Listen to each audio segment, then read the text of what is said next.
Hello' বন্ধুসকল, আকৌ আহিলোঁ আপোনালোকৰ মাজত। আজি এটা বিশেষ খবৰ লৈ।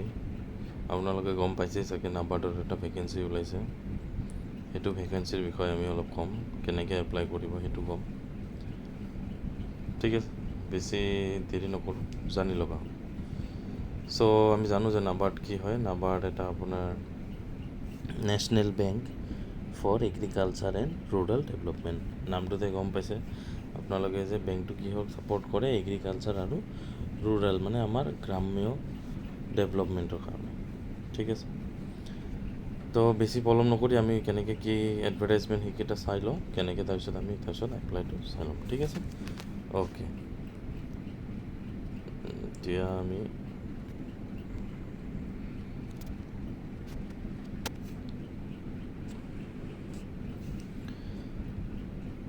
এতিয়া আমাৰ নাবাৰ্ডৰ ৱেবছাইটত আহি গ'লোঁ। আপোনালোকে এনেকৈ চাৰ্চ কৰিব NABARD নাবাৰ্ড মাৰাৰ লগে লগে আপোনালোকে এইটো ৱেবছাইট, ফাৰ্ষ্টৰ যোনটো ৱেবছাইট .org, এইটো অথেণ্টিক ছাইট হয় নাবাৰ্ডৰ, এইটোত ক্লিক কৰিব।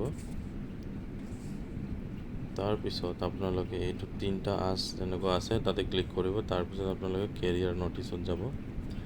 কেৰিয়াৰ নটিছত এটা আপোনাৰ নটিচ এটা দিছে যে ফেক ৰিক্ৰুটমেণ্ট বা নটিচ কিছুমান এপইণ্টমেণ্ট লেটাৰ ফেক কিবা হৈ আছে, তো সেইটো কাৰণে বাচিব দিছে। তো এইটো জাষ্ট এটা ইনফৰ্মেশ্যন হয়। চ' আমি নেক্সট তাৰপিছত ক্লিক হিয়াৰটো কণ্টিনিউ কৰিম। তাৰপিছত আমি চাম, অলপ স্ক্ৰল ডাউন কৰিম। স্ক্ৰল ডাউন কৰোঁতে আমি পাইছোঁ যে recruitment to the post of assistant manager in grade A PNSS 2022। তাৰপিছত আছে recruitment to the post of assistant manager in grade A RDPS/ৰাজভাষা ছাৰ্ভিচ 2022। ঠিক আছে, এতিয়া আমি কি কৰোঁ, এতিয়া আমি এডভাৰটাইজমেণ্টটো চাই লওঁ আগতে। আমাৰ এডভাৰটাইজমেণ্টটো ডাউনলোড হ'ল। এতিয়া আমি পালোঁ যে অনলাইন এপ্লিকেশ্যনটো আপোনাৰ কেই তাৰিখৰ পৰা ক'ৰ পৰা আছে, 18 জুলাইৰ পৰা 7 আগষ্টলৈকে। ঠিক আছে, এইটো আপোনাৰ কি হয়, নটিফিকেশ্যনটো P আৰু S ৰিলেটেড হয়। অ'কে, তাৰপিছত আমি চাম এছিষ্টেণ্ট মেনেজাৰ। এইটো আপোনাৰ পষ্টটোৰ নাম হ'ল application invited for Indian citizen for the post of assistant manager protocol and security services. ঠিক আছে, এইটোৰ কাৰণে। চ' আমি এতিয়া চাই লওঁ ইয়াতে কি কি লাগিব আপোনাৰ।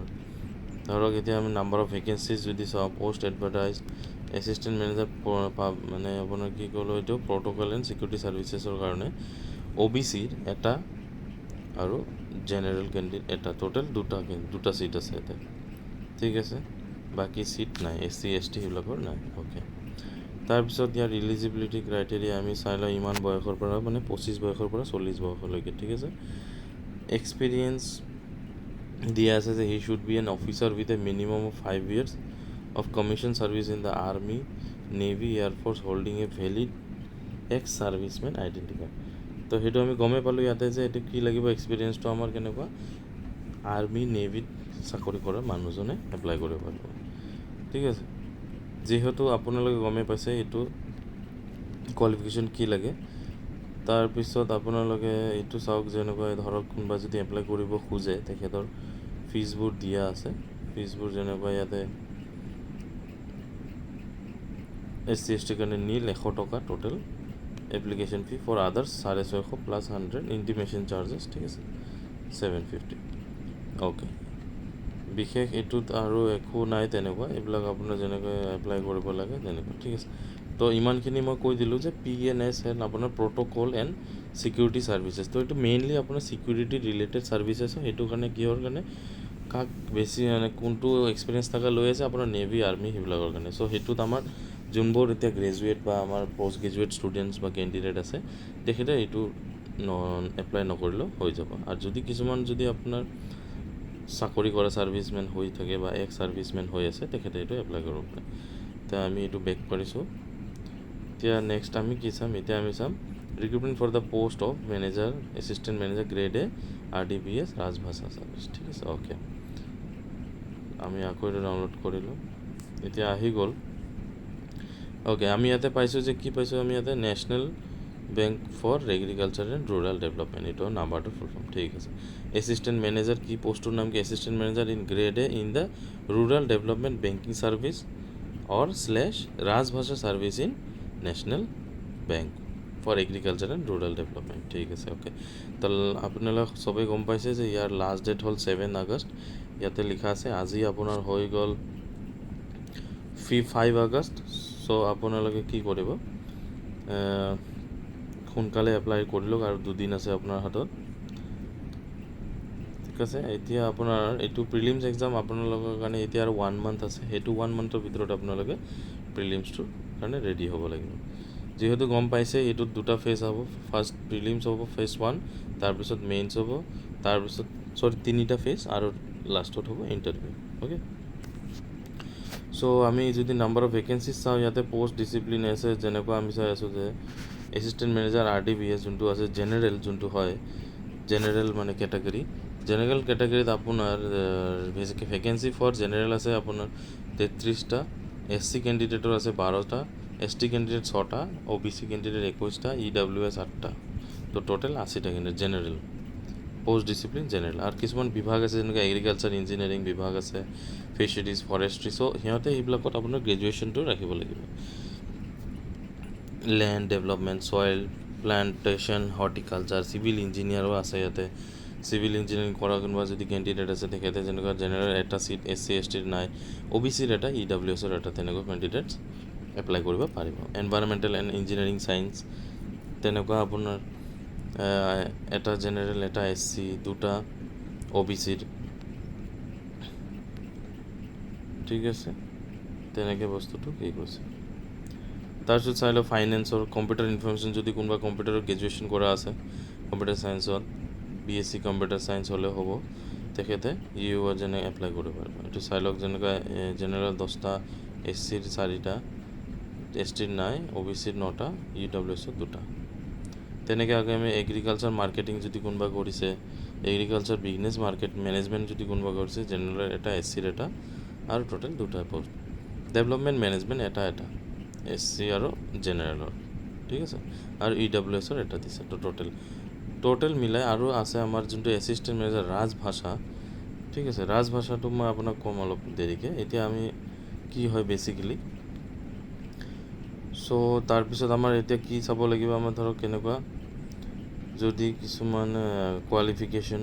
ঠিক আছে, চ' কোৱালিফিকেশ্যনৰ কাৰণে আমি চাওঁ এডুকেশ্যন কোৱালিফিকেশ্যন। ঠিক আছে, candidates apply for assistant manager for among the options table 1 it is clear can you apply for assistant manager general cannot apply for another discipline and vice versa। কি কৈছে যে যদি জেনেৰেল এপ্লাই কৰিছে তেতিয়া general যোনটো যেনেকুৱা এইটো post, যে এবাৰ যদি কোনোবা জেনেৰেলত এপ্লাই কৰিছে তেনেহ'লে বাকীকেইটা পোষ্টত এপ্লাই কৰিব নোৱাৰিব। ঠিক আছে, এগ্ৰিকালচাৰ বা ইনফৰমেশ্যন চায়েন্স বা এগ্ৰিকালচাৰ মাৰ্কেটিং তেনেকুৱা। Candidate can apply only 1 post, এটা পোষ্টত এপ্লাই কৰিব ডিচিপ্লিন অফ আৰ চইচ।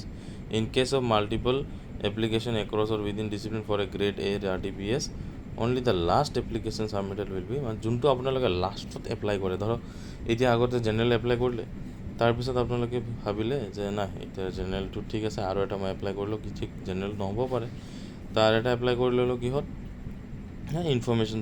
যদি কিছুমানে গ্ৰেজুৱেশ্যন কম্পিউটাৰ চায়েন্সত কৰা আছে, ইনফৰমেশ্যন যোনটো আপোনাৰ এটা যে ব্ৰাঞ্চ আছে, কি কৈছে ক'লোঁ, এইটো ব্ৰাঞ্চটো হ'ল কম্পিউটাৰ এণ্ড ইনফৰমেশ্যন টেকন'লজি, এইটো ব্ৰাঞ্চত। ঠিক আছে, তো সেনেকৈ 2টা কৰিলে যোনটো লাষ্ট এপ্লাই কৰিব ইনফৰমেশ্যন টেকন'লজি, সেইটো হিচাপতহে আপোনাৰ এপ্লিকেশ্যনটো চিলেক্ট কৰা হ'ব। Okay, then we are going to the next education qualification. ঠিক আছে, চ' এতিয়া আমাক কি দিছে, এডুকেশ্যন কোৱালিফিকেশ্যন ফৰ RDBS যোনটো জেনেৰেল হ'ব, সেইটোত কি দিয়া আছে, ডিগ্ৰী লাগিব, bachelor degree general with minimum of 55% SC ST candidates or aggregate post graduate MBA PG DCM with a minimum 55% marks. Okay, যোনবোৰ পোষ্ট গ্ৰেজুৱেট হয় সিহঁতৰ 55% মাৰ্কছ লাগিব, আৰু SC ST candidate 50% marks candidate লাগিব। ঠিক আছে, বেচেলাৰ ডিগ্ৰী 60% মাৰ্কছ লাগিব, যিবিলাক জেনেৰেল কেটেগৰীৰ হয় আৰু OBC কেটেগৰী। তেনেকুৱা গম পাইছে এগ্ৰিকালচাৰ ইঞ্জিনিয়াৰিং মানে এগ্ৰিকালচাৰ ইঞ্জিনিয়াৰিং কৰিবলৈ বেচেলাৰ ডিগ্ৰী ফিচাৰিজ যদি ফিচাৰিজৰ বেচেলাৰ ফৰেষ্ট্ৰি যদি বেচেলাৰ ডিগ্ৰী ইন ফৰেষ্ট্ৰি কৰিব লাগিব ঠিক আছে ত' ছেম সেনেকৈ এপ্লাই কৰিলে হ'ল বেছি টাইম পলম নকৰি আমি এটা কাম কৰোঁ আমি এতিয়া ৱেবছাইটত আকৌ ঘূৰি যাওঁ তাৰপিছত আমি এপ্লাইটো কেনেকৈ কৰিব লাগে চাই লওঁ ঠিক আছে চ' আমিতো এইটোতে এপ্লাই কৰিম যেনেকৈ RDPSতে ৰাজভাষাত এপ্লাই কৰিম চ' আমি ইয়াতে এপ্লাই ক্লিক কৰিম এপ্লাই ক্লিক কৰাৰ লগে লগে কি আহিলে মোবাইলত এইটো কি ক'লে this website is viewable only in landscape mode ঠিক আছে তে আমি এটা কাম কৰিম এইটো 3টা ডট আছে তাতে ক্লিক কৰিম তাৰপিছত আমি ইয়াতে কি কৰিম ডেস্কটপ সাইট ক্লিক কৰি ল'ম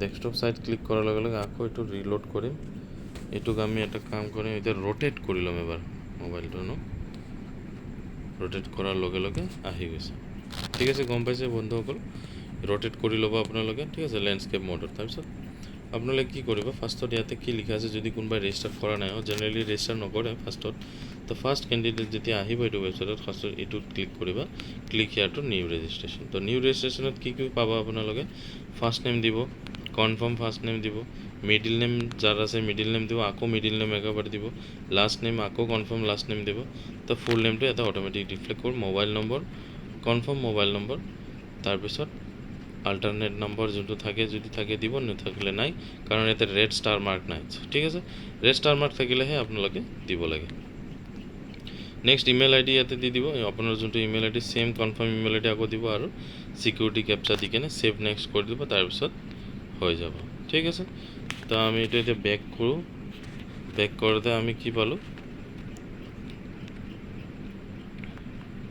ওকে তেনেকৈ যদি আমি এনেকৈ সিলেক্ট কৰাৰ পিছত আপোনালোকে বেক কৰি ল'ব তাৰপিছত এইটো ডাইৰেক্টলি বেক কৰোঁতে এইটো আনলক কাৰণ পেজটো মানে কি হৈ যায়